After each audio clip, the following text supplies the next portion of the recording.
Ako si Andres Jalani. Ako si Angela Katong tuiga, daghan ang nangamatay sa mga bata, sila rin nasalin. Usahay magsuguro ko basta mag-ilig sa mag-eskwela sila kay magkalat man ko nilang pulos silang pasa. Usa sa pito ka mga manindot ng munisipalidad nga sakop sa probinsya sa Sarangani, ang Malungon, Sarangani Province.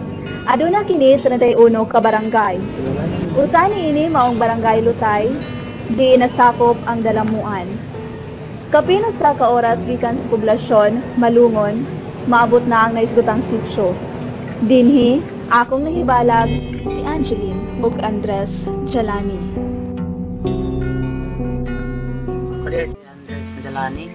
Nagpuyo sa Sitio Langkos, Lutay, Malungon, Sarangani Province. 18 anyos, so nag-eskwela karon sa Dalamuan Integrated School. Mao kini ang history sa akong kinabuhi. Ako si Angeline Jalani, manghod ni Andres. 16 years old, nag-eskwela diri sa Dalamuan Integrated School. Ito may ka manangsoon. 5 ka lalaki niya, 2 kambay.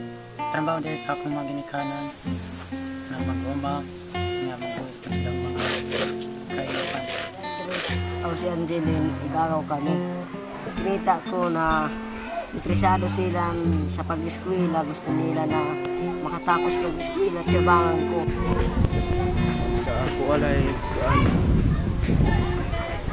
kasi kasi ni Andres Jalani. Sukad sa nagka-schoolmate ni, kita na ako sa iya nga aktibo kaya sa eskwela, pero ang iya lang ang nakaabad sa iyang panglawas. Kung nakita sa iya nga naglisod po siya sa pag-adto sa Ako sa Mikel Tago, tapos nag-eskwela mi sa Langkos gikan grade 1 pa to grade 4. Nagapaningkamot sa pag-eskwela, tapos sa iyang plano dili niya kayang himuon, iya lang ito sa ako usad niya tumanon sa iya para matuman yun ang iyang plano ug makatabang sa iya. Ay kabilang din sa mga top achievers ng sa first grade. Lahat ng mga ginagawa niya ay talagang nasisiyahan kami, hindi lang ako kundi pati din yung mga classmates niya. And then, si Andres din dito sa classroom ay umi-excel din siya sa klase. Aside from that is marunong din siyang makipagkapwa sa kanyang mga kaklase kasi Andres serve as younger brother para sa kanilang mga kaklase. Si Andres ay magaling at higit sa lahat pinapatunayan niya sa akin, hindi lang ako na guro niya or advisor niya kundi sa ibang guro niya na kaya niya talagang gawin at ipagpatuloy yung kanyang pag-aaral sa kabila ng lahat. Kasi Angeline is babae, sometimes nahihiya siya, pero Angeline nag-excel din siya sa klase. Tapos sa mga babae, bilang babae, si Angeline ay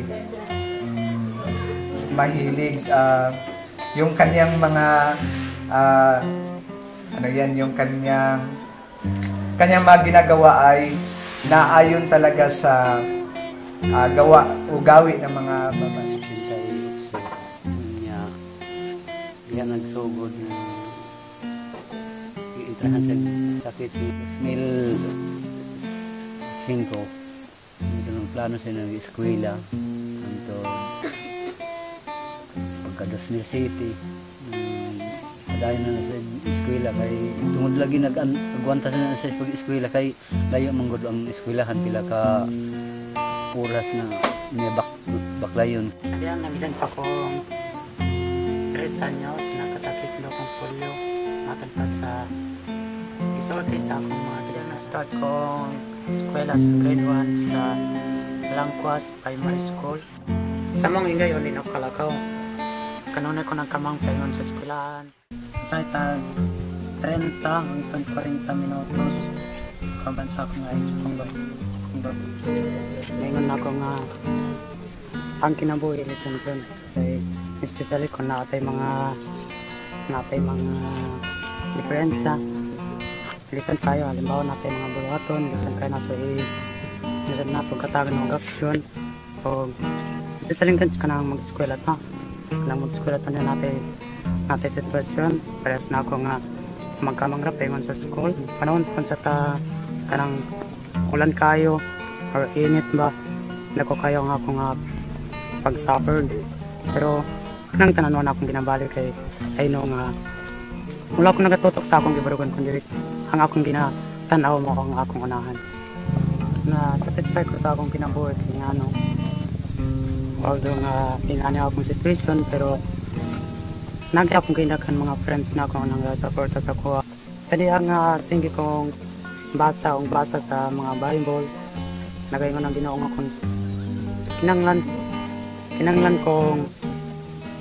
kung kita malipayon nagadawat sa grasya kinanglan pag malipayon pagtamudawat o mga failure sa atong kinabuhi kay unfair naman kung siguro kung grasya naman lagi ang atong pasalamatan kundi pati po ang atong sitwasyon kung unsa man ang atong sitwasyon kinanglan nato atabangon kay kana mao ang gilatin sa kaitasan nga parang gyud sa tuwa gimo kana sa kaitasan sa ngari sa tuwa tungod kay naa say purpose sa ato nga kinabuhi para sa nako ngani ko I know nga naay purpose ang Ginoo para sa kuha Sa nag-edad ko og 3 years old, diyan na nagsugod ang sakit na kong polio. Sa pag-grade 1 na akong tud sa pag-grade 4, usahay, ihatod ko kabayo, napupunuhan na di ko niya matod. Magkamang lang ko paingon sa paingon dito sa eskwelahan. Sahi magkadobo akong mga tuhod. gikan sa grade 1 hangtod sa grade 4 nakuha na ako tanan ang top 1 Pila na ko sa langkwas ang akong nakuha nga top 4. eskwela sa Langkwas ito nga time ginantok ko sa eskwelahan sa ako maginikanan kay naluis sila sa ako nga malayo na po ko sa ilaha nawa na po yung matiman sa ako mo ito nga namugos ko nga mapadayon ko ng eskwela taon man transfer ko sa akong maginikanan diri sa Dalamuan Integrated School sulod sa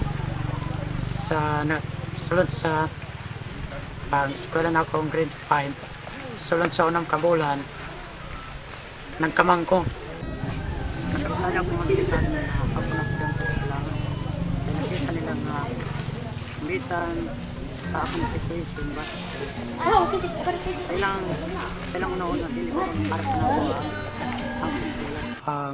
ako pag-travel na ako pinag sa eskwelahan but that time nag-pray gid ko sa Ginoo nga Lord ayaw na maabot na gid ang panahon nga matagan ko ang instrumento na di na gid ko maglisod pag haon niyo tabang yun sa Ginoo ang akong pagampo sa kasamtangan grade 7 ako para sa Dalamuan Integrated School nga ang kinabuhi puno sa pagsulay puno sa kasakit pero kung ikaw mo lahot ay sunahan kung ikaw mo fight sa mga kalison nagatuwa ko nga makambot na to atong pangandoy kaya na ako akong self 10 years from now I think kumanan dyan ko sa pag-eskwela at that time siguro I am the one teachers of year school or nili nga eskwelahan nga ikaw at ako ay may damdamin pareho tayong may puso at may pantingin naligawan man kita ayaw kitang pilitin dahil alam ko na kayong mga babae dapat igalang at mahalin. Maiwa ako maestro para makatama po sa mga estudyante. Kundi Kaya na ko nga salamatan ng atong Panginoon Diyos. Kasi siya ang nagatag sa akong puso. Siguro kung wala tayong mga pulong na nagsasabi sa puso, hindi siguro kung makapunta niya. Pero tungkol sa mga pulong na akong nabasalya sa Balang Kasulatan, misamutan akong kadasig. Nainganyo ko sa pagpaningkamot, pagpadayon sa unahan. Magapadayon kita sa unahan. Kaya nga naman, ana sa unahan ang atong kalampusan. Kung wala kini dada sa ubang tao, kundi ana sa tuwa. Ang atong kaugmaon, nagadepende kung unsa ang atong ginabuhat. Kung kita maningkamot sa atong pag-eskwela, 100% nga akong magatuo, nga kita makamot sa atong unahan. Pero kung kita magmaluyahon sa atong pag-eskwela, unsa na to pangkambot sa atong pangandoy sa kinabuhi.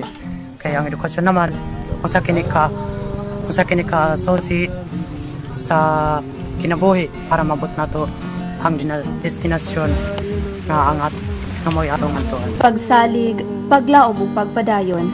Mo ang kapital sa Malambuon nga Andres ug Angeline Jalani. Kini si Gleason Lomonton ug kini ang Docu Files.